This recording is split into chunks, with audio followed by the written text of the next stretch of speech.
अमरावतीत मुख्यमंत्री देवेंद्र फडणवीस यांच्या सभेत काही धरणग्रस्तांनी गोंधळ घातल्याचा प्रकार घडला। शिवसेनेचे उमेदवार आनंदराव अडसूळ यांच्या प्रचारासाठी मुख्यमंत्री देवेंद्र फडणवीस यांची सभा या ठिकाणी आयोजित करण्यात आली होती।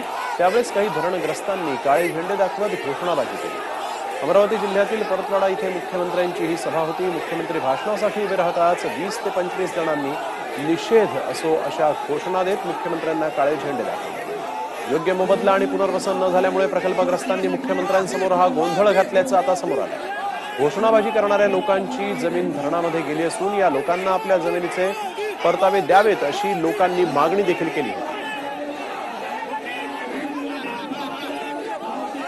आम्ही सगळ्यांनी निषेध केला, काळे झेंडे दाखवले आणि हे करत असताना भारतीय जनता पार्टी किंवा शिवसेनेच्या कार्यकर्त्यांनी आमच्या कार्यकर्त्यांना मारायचा 100% प्रयत्न केला, मारलं सुद्धा।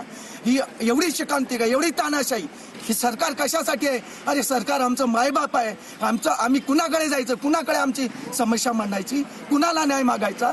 आज तुम्ही महाराष्ट्राचे मुख्यमंत्री आहात आणि तुम्हीच म्हणताय, तुम्हीच मागच्या फेब्रुवारीमध्ये सांगितलंय की कार्यकर्त्यांना सूचित केलंय की ग्रामीण भागामध्ये तुम्ही जास्त लक्ष देऊ नका। ग्रामीण भागामध्ये काय जनावरं राहतात, त्यांच्या आशीर्वादानं तुम्ही खुर्चीवर बसले हे विसरू नका। हा व्हिडिओ तुम्हाला आवडला असेल तर असे आणखी व्हिडिओ पाहण्यासाठी TV9चं YouTube चॅनल सबस्क्राइब करा, बेल बटन दाबा। ताज्या घडामोडींसाठी लॉग ऑन करा tv9marathi.com।